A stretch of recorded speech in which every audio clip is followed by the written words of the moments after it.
እርጉዝ ከሆንሽ ጾም አይገድሽም ወይ? ውሃ ብቻ እጠጣለሁ፣ ምግብ አልበላም፣ አልጾምም።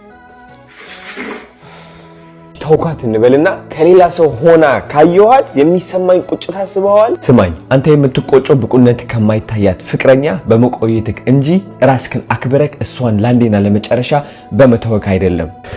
በቃ ተዋት እያልከኝ ነው? መተው ብቻ አይደለም፣ በማትከበርበት ቦታ ለሰከንዶችም ቢሆን ለመቆየት እንዳትመርጥ። ውስጥ ላይ ያለው ንጽህና ካልታያት የሷ ችግር እንጂ አንተ ጎዶሎነት አይደለም። መፈቀርና መከበር እንዳለብክ እሷን ለማሳመን የምታወጣውን ጉልበት ወደ ስኬትህ አድርገው፣ ወደ ዓላማህን አድርገው። እሱማ እውነትህን ነው። ማርያምን እንድትወደኝ ማለት ነው። እሷን መለመን ሰልችቶኛል፣ ድክም ብሎኛል። አሁንስ በቃ መለወጥ አለብኝ። ከዚያ አዘቅት መውጣት አለብኝ። ጀግና፣ የምታቀርበው ፍቅር ከማይታያት ሴት ጋር ጊዜህን ማጥፋት ስታቆም ልብህ ለመረዳት ሰከንዶች የሚፈጅባት ሴት ወደ ህይወትክ ትመጣለች። እግዚአብሔር በር ሲዘጋብክ አንተ የማታየው ሌላ አዲስ በር እየከፈተልክ ስለሆነ ነው። አዶናይ እንግዲህ 1 ሚሊዮን ብር ማስታወቂያ ሰርቶ በላ። አዶናይ አንዲት ልጅ አንዲት ሴት እህታችንን 1 ሚሊዮን ብር ማስታወቂያ አሰርቶ አልሰጥም እንዳለ እንግዲህ መረጃው ደርሶኛል ማለት ነው። በሌላ በኩል ደግሞ 1 ሚሊዮኑን አሁን አይደለም የምሰጥሽ አሜሪካ ሊሄድ ስለሆነ አሜሪካ ከሄድኩ በኋላ ነው ይሄ ብር የምልክልሽ። አሁን ላይ ብዙ ብር ነበረኝ ያንን ብር አጥፍቻለሁ ሲል እንግዲህ አክሎም ደግሞ መረጃውን አድርሶናል ማለት ነው። በሌላ በኩል እንግዲህ ደግሞ ኢንስታግራሙ ላይ እድል ወደፊት እየመጣች ነው፣ እናንተ ምን ታረጋላችሁ ብሎ ጥያቄ ጠይቆናል ማለት ነው። እኛም ደግሞ ምን ብለን መለስንለት? 1 ሚሊዮኑን ብር ለልጅቷ መልስላት፣ ሌላው እድል ይቆየን የሚለም አክለን መረጃውን ሰጥተናል ማለት ነው። በሌላ በኩል እንግዲህ የጃኒን አካውንት እሱ እንዳዘጋውና ከጃኒ ጋራ አንቺ ከጆን ዳንኤል ጋር እየተጀናጀንሽብኝ ነው፣ ሳሎን ላይ ቁጭ አድርገሽኝና ከሱ ጋራ ደግሞ ሽንት ቤት ሆነሽ ስታወሪ ቪዲዮውን ልኮልኛል ጆን ዳንኤል ሲልም አክሎ ተጣልቷታል። በሌላ በኩልም እንግዲህ እሱ እንደመግቢያው ላይ እንዳሳየዋችሁ እሷ ብትሄድ ከሌላ ሰው ጋር የመኖር እድሌ 0% ነው ሲልም አክሎ ተናግሯል። ለዛም እንግዲህ እኛ ማከለን እንግዲህ ደግሞ እኛ ምንድነው ያልነው? ራስን አጽናንተ ወደ ነበርክበት ቦታ ተመለስና እኛ ከጃኒ ጋር ከጎኗ እንድትሆንልን ስንል በአክብሮት ጠይቀናል። ሲቀጥል ደግሞ አክብሮታችንን ከፍ ያለ እንዳለ ሆኖ ደግሞ አሁን ላይ ጃኒ ያለችበት ነገር ከባድ ስለሆነ በደካማ ጎኗ እንድትተዋት አንፈልግም። ይሄንም እየተጠቀመበት ጆን ዳንኤል ስለሆነ ጆን ዳንኤል እንዲደሰት አንፈልግም። ምክንያቱም ጆን ዳንኤል የራሱን ሕይወት እየመራ ስለሆነ ልጁን እየያዘ እያሳደገ ስለሆነ አንተ ደግሞ ጃኒን እንድትተው አንፈልግም ስንልም አክለንም እኛም መልሳችን መልሰንለታል። በጣም ነው የሚገርመው፣ በጣም ነው የሚያሳዝነው። በሌላ በኩልም እንግዲህ ወይዘሮ ሎዛ ደግሞ በጣም ነው የምጠላት፣ ታስጠላኛለች። ሲጀመር እሷ ለሱ መሆን አትችልም። አንደኛ ከሰው ፊት እዘለይ ትለዋለች፣ ያቀብጣታል፣ ትቀብጥበታለች ስትልም እንግዲህ የጥላቻዋንና የቅናቷን ጥግም አሳክላ ነግራናለች። ሎዛም እንግዲህ አንቺ ምን አገባሽ፣ በጣም ነው የምጠላት ብለሽ የምታወሪ አንቺ ማን ስለሆንሽ ነው? አንቺ የቫንጋዲ ልጅ ወልደሽ አይደለም የምታሳድጊ ሲሉም እንግዲህ ቲክቶኮቹም አክለው ዘመቻቸውን ጥለውባታል። ሌላውም እንግዲህ ከሎዛ ላይም እንግዲህ ዞር እያሉም ደግሞ የቤቷን ጎድጓዳዋን እያወጡ ይሄ ነው ባልሽ፣ ሸባው ባልሽን አግኝተነዋል፣ በዚሁ የምትቀጥይ ከሆነ ግን ሌላ ብዙ ነገር እንደምናወጣብሽ አክለን እንናገራለን ሲሉም የቲክቶክ አባሎች መረጃቸውን ሰጥተዋል። ስለነበረን መረጃ ቀጥዬ የማቀርብላችሁ ይሆናል። ተከታተሉ። በውሃ ብቻ ጾማለሁ ብላለች። በውሃ ብቻ ጾማለሁ ብላለች። እንግዲህ ሀቢባ ማለት ነው። ሀቢባ እንግዲህ በውሃ ብቻ ጾማለሁ ብላለች። ወገን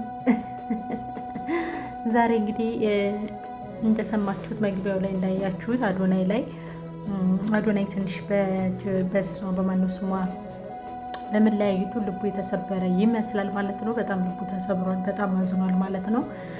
እንግዲህ አካውንቷንም እሱ ነው ያዘጋባት እንጂ ጆን ዳንኤል አይደለም እያሉም እንግዲህ ጎጠኝነት አንስተዋል ማለት ነው። በሌላ በኩል ደግሞ ምንድነው አካውንቱን ለማዘጋት እንግዲህ ደፋ ቀና እያሉ ነው እነገለቴ ማለት ነው። እነገለቴ እንግዲህ አካውንቱን ደፋ ቀና እያሉ ነው ያዘጉት ማለት ነው። አንዳንድ ጊዜ እንግዲህ የሆነ ነገር ላይ እዚህ በፊት ብያቸዋለሁ፣ የሆነ እታይ ማለት የሆነ ጊዜ ላይ መጨረሻው አያምርም እና እኔ ከዚህ ላይ የተረዳሁት ምንድን ነው ብላችሁ ብትጠይቁኝ እንግዲህ አዶናይ ማለት ነው ኢትዮጵያ ከገባ ጀምሮ ንጉስ ነው የሆነው። በእርግጥ ኦፍኮርስ መልካም ስራዎችን እያደረገ ነው። እኔ እንኳን አልከታተለውም። ለምን ከመጀመሪያው አመጣጡ ምን እንደሆነ ገና ሊመጣም ሲል አነሳሱ ምን እንደሆነ ምናምን ስለሰማው ስለተረዳው ዴይ 70 በራሱ ብዙ ነገሮች ብዙ መረጃዎችን ስለሚሰጠን ከዛ ጋር ስለተረዳሁኝ እኔ ብዙ የአዶናይ ደጋፊ አይደለሁም፣ ተቃዋሚም አይደለሁም። ዝም ብዬ ማይ ሰው ነኝና ግን አሁን ላይ ካደረጋቸው መልካም አንጻሮች ከሚሸልማቸው አርቲስቶች ብዙ ነገር ከሚያደርጋቸው ነገሮች ይልቅ አንድ ቀን ተሳስታችሁ አይታችሁ ከሆነ ለቤተክርስቲያን የሆነ ነገር ሲያደርግ አይታችሁ አታውቁ፣ ወይም ደግሞ ለመስጊድ የሆነ ነገር ሲያደርግ አይታችሁ አታውቁ። ለቤተክርስቲያን የሆነ ነገር አድርጎ አያውቅም። እንዲሁም ደግሞ ለመስጊድም ቢሆን የሆነ ነገር አድርጎ አያውቅም። ምንድነው እሱ የሚያደርገው? ታች ሰው ጋር ነው ሰው ጋር ነው አታችመንቱ። እንደዚህ ዘፈን የሚዘፍኑትን ማውጣት፣ የጠፉ የተቸገሩትን ለመርዳት፣ ያም ደግሞ ሆኖ የሚያገኙት ሳይሆን ለማያገኙት። አንድ ቀን እስኪ አስፋልት ላይ ልጅ ይዛ መቼም አስፋልት ላይ የተኛች ሴት አትጠፋ። መቼም ያችን ሴት ሲያነሳ አይተናናቅም። ለማንኛውም አልሙኒየም ግን ያም ሆነ ቀኝም ነፈሰ ግራ ግን ጆል ዳንኤል እና እንግዲህ ጃኒ ባደረጉት የጦርነት ፊልማ ላይ እንግዲህ እጁ አለበት ተብሏል። አዶናይም እንግዲህ ካደረገው ነገር አንፃር ወደ አሜሪካ ሊሄድ ስለሆነ ሚስጥሩ ሊወጣ ስለሆነ ያዘጋበት እሱ እንደሆነም እንግዲህ ታውቋል ማለት ነው። ሌላው የኦሮሞ ልጆች እንግዲህ እኛን የእሱን አካውንት ማዘጋት አለብን ብለው እንግዲህ ተባብረው ተነስተዋል ማለት ነው። በሌላ በኩል እንግዲህ ሎዛም ደግሞ አልወዳትም ማርያምን አልወዳትም ስትል እንግዲህ ተሰምታለች ማለት ነው። በጣም በሚያናድድና በሚያበሳጭ ሁኔታ ማለት ነው። አንድ ነገር ወደድሻት አልወደድሻት፣ አከበርሻት አላከበርሻት ስኖርናል ማለት አንቺ የምትኖሪው አሜሪካን ወይም ደግሞ ጀርመን ወይም ደግሞ ኢሮፕ ነው የምትኖሪው።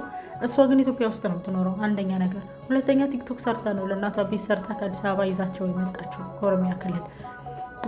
ሶስተኛ እሷ በጣም ትበልጥሻለሽ። ገባሽ? በጣም ትበልጥሻለሽ። ራሷን የምታስተዳድር ሴት ናት። እሰቢው እንዳንቺ ኢሮፕ ሆና ቢሆን እንዳንቺ ኢሮፕ ሆና ቢሆን ለቤተሰቦቿ ምን ልታደርግ እንደምትችል ማመን ቀላል ነው። ገባሽ? በዚህ ልክ ግን ቤተሰቦቹ ጋር አንቺ ከአዶናይ ቤተሰቦች ጋር ወይም ደግሞ ከአዶናይ እናት ጋር ስለተደዋወልሽ ቤተሰብ ነሽ ማለት አይደለም። ገባሽ አይደል? ጂጂም ብላለች የጃኒን ዩቱብ ቻናል ያዘጋው አዶናይ እንደሆነ ተናግራለች። ጂጂ ኪያም ተናግራለች። ምክንያቱም እናቷ አትወዳትም። ትግሬዎች ዘረኛ ናችሁ ለመናገር የራሳችሁን ዜጋ ካልሆነ የማንንም ዜጋ ማግባት አትፈልጉም። እኔ ይህን አውቃለሁ ድብን አድርጌ። ምክንያቱም እንዳትቀየሙ እውነት ስለሆነ ነው። ማርያምን ነው ብላችሁ እናቱ ናት ብላለች። እንግዲህ እሱ እግዚአብሔር ነው የሚያውቀው። ቢሆንም ጆል ዳንኤልና ማነው አዶናይና ጃኒ አብረው የመሆን እድላቸው 0% ነው ስነግራችሁ፣ ግልጽ 0% ማለት ነው። እንደ ድሮ አይደለም። እንደ ድሮ ይሄ ኦሮሞ ነው ይሄ ትግሬ ነው ይሄ አማራ ነው የሚባልበት ጊዜ ላይ አይደለንም። አሁን ስላልሆንን የዘረኝነት ጥግ ጫፍ ላይ እስካለን ድረስ ማንም የማንንም ዜጋ ሊያገባ አይችልም። የማንንም ብሔር ማግባት አይፈልግም። አሁን በአሁኑ ዘመን የዘረኝነቱ ጥግ ነው። እሱን እንግዲህ እየቆየን የምናየው ይሆናል። አደዘ ዶፍቴስ ግን ለምን ዝምታውን ሰበረ ለሚለው ነገር ነው መልሶ ያመጣሁት። ለምን ዝምታውን ሰበረ? የልቡን እየሰራ ነው። ባይዘው የፈለገውን ነገር አድርጓል። አካውንቷን አዘግቷል። የሆነውን ነገር አድርጓል ምናምን። ሰው አሁን በቅርብ አሜሪካ ይሄዳል። ይሄ በቃ የሱ እንትን ነው ማለት ነው። የሱ የፍላጎቱ ጥግ ነው። እና ሌላው ምንድነው መሰላችሁ? የጆል ዳንኤል ሚስት እንግዲህ እስር ቤት ውስጥ ሆና ያላሳለፈችው ነገር የለም። እስር ቤት ውስጥ ሆና ያላየችው ያልሆነችው ነገር የለም። በጣም ብዙ ነገር ሆናለች እስር ቤት ውስጥ ሆና። በኢትዮጵያ ውስጥ የመጀመሪያዋ እርጉዝ ሆና እስር ቤት የገባች ሴት ናት። የመጀመሪያዋ ማለት ነው። በጣም ብዙ ነገሮችን አሳልፋለች እስር ቤት ውስጥ። በጣም ብዙ መከራዎችን አሳልፋለች። በጣም ስለሷ ሳነሳ ይደክመኛል። አሁን ላይ ልጁን ለማሳደግ ዝግጁ ሆኗል እሱ። በነገራችን ላይ ግን እሷ ላይ አሽሙር ትናገር ነበር። ማን ካላችሁ በጣም ነው አሽሙር ብትናገራት፣ በጣም ነው መቀስፋት፣ በጣም ነው ብታዋርዳት፣ በጣም ነው ቲክቶክ ላይ ብዙ ነገር ትናገራት የነበረው ማለት ነው። እና ለዛም እንግዲህ ሁሉም ነገር አለፈና ዛሬ ላይ ወልዳ ልጇን እያሳደገች ራሷን እየመራች ምናምን ባሏን ይዛለች ምናምን። ስለዚህ ጆርዳን አሁን ላይ የራሱን ህይወት እየኖረ ነው። ስለዚህ አሁን ላይ እየተጫነች እየተሰደበች እየተወቀጠች ያለችው ማናት? ጃኒ ናት። ስለዚህ ለማንኛውም ለተጨቆነው ህዝብ መልስ መስጠት ባይጠበቅብንም ግን ከጎኗ ልንቆም ይገባል። ምክንያቱም ይቺ ልጅ ደሃ ናት፣ የደሃ ልጅ ናት። ሰርታ ነው ራሷን ታስተዳድረው ቤተሰቧን ታስተዳድረው ሰርታ እስከሆነ ድረስ ከጎኗ ልኖር ይገባል ብዬ አስባለሁ። በእውነት ማለት ነው። እናንተ ሀሳብ አስተያየት ካላችሁ ኮሜንት ላይ አስቀምጡልኝ። እንደኔ ሀሳብ ግን አሁን ላይ ላለው ለሚደርስባት ጫናና ለሚደርስባት የጭቆና መዓት ስቶፕ ልንልላት ይገባል ብዬ ነው የማስበው። አዲስ አካውንት ከፍታለች። ያንን አዲስ አካውንትም ደግሞ እያዘጉባት ነው። በጣም ብዙ ነገሮችን እያሳለፈች ነው አሁን ላይ። ያም ደግሞ የሚሆነው እንግዲህ በግሩፕ ነው፣ ሪፖርት ስለሚያደርጉባት ነው ቻናሏን ማለት ነው። እንዲሁም ደግሞ ቲክቶክ አካውንቷን እና በዚህ ልክ ክፋት፣ በዚህ ልክ እኔ እንጃ አላውቅም። ጂጂኪያ አሁን ዘመቻው ይጣራቅ፣ ዘመቻው ጂጂኪያ እያወራች ነው በነገራችን ላይ ስለነሱ። ሁለተኛ ነገር ደግሞ አዶናይም 1 ሚሊዮን ብር የሰው ብር ወስዷል። አዶናይ የሰው 1 ሚሊዮን ብር ወስዷል። ልጅቷም እንግዲህ 1 ቢሊዮን ብሩን ካላመጣህ እያለች ነው። 1 ሚሊዮን ብሩን ካላመጣህ ታንቄ እሞታለሁ እያለች ነው። ማስታወቂያ አሰርቷል። 1 ሚሊዮን ብር ወስዶባት ያንን 1 ሚሊዮን ብር ካልሰጠኝ ብላ እያለቀሰች እንግዲህ ወደ እነ ዮኒ ማኛና ወደ እነ ጂጂኪያ አሰጠኝ ብላ መታለች።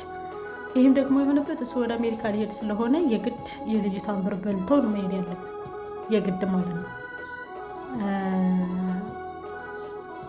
አንዳንድ ጊዜ የሆነ ሰው ላይ ወጣው ታየው ካለ ችግር አለ ወገን፣ ችግር አለ። ማርያምን የምሬን ነው የምላችሁ። የሆነ ሰው ላይ በጣም እሱ ይሰራል፣ እሱ ጎበዝ ነው፣ እሱ እንደዚህ ነው የተባሉ ሰዎች መጨረሻ ላይ አወዳደቃቸው ሲከፋ ነው የምናየው። እታይ ማለት በጣም መጥፎ ነው። እሱ ደግሞ በጣም እታይ ብሏል። ሁሉም ሰው አዶናይ ብሏል። ሁሉም ሰው በጣም ብዙ ነገር ብሎለታል እና ወደ አሜሪካ ሊሄድ ስለሆነ የልጅቷን 1 ሚሊዮን ብር በልቶባታል ማለት ነው። ለዛም እንግዲህ ለዮኒ ማኛና ለጂጂኪያ ተናግራለች ማለት ነው። ልጅቷ ማስታወቂያ አሰርቶ 1 ሚሊዮን ብር ወስዶብኝ አዶናይ አልመልስም ብሎኛል ብላለች። እንግዲህ የምሬ ነው የምላችሁ 1 ሚሊዮን ብር ወስዶ አልመልስም ብሎኛል። እንግዲህ ይህን ያደረገው ማን ነው ካላችሁ ደግሞ አዶናይ ነው። አዶናይ እንግዲህ በብዙ ሰዎች ውስጥ ተወዳጅነት ስላለው አያደርግም ብለው ነው እንጂ የሚያስቡት ያደርጋል ብለው አያስቡት። እንደዚህ አይነት ሰው ደግሞ የሰውን ልብ ያቆስላል። ገብቷቸዋል አይደል? የሰውን ልብ ስለሚያቆስል በተቻለን መጠን ግን እንደዚህ አይነት ሰዎችን ባናበረታታ ባይ ነኝ። ጥሩም አይደለም። የምሬ ነው የምላችሁ፣ ጥሩም አይደለም። እንደዚህ የሰውን አላቅም ምን ልላችሁ እንደምችል አላቅም። ብቻ ለማንኛውም ግን የሚፈጠረውን የምናይ ነው የሚሆነው። ምን እንደሚፈጠር አብረን እናያለን። የልጅቷን 1 ሚሊዮን ብር ይመልስላታል፣ እሱን አብረን የምናየው። ሌላው እነ ጂጂኪያ ምን ውሳኔ ወሰኑ፣ እሱን አብረን የምናየው። እነ ዮኒ ማኛ አብረን የምናየው። ዮኒ ማኛም ጂጂም ሌሎቹም እንደዚሁ እንግዲህ አድማ ይዘውላታል ለጃኒ ማለት ነው። እሱንም አብረን ነው የምናየው ይሆናል፣ አብረን የምናየው ይሆናል ማለት ነው።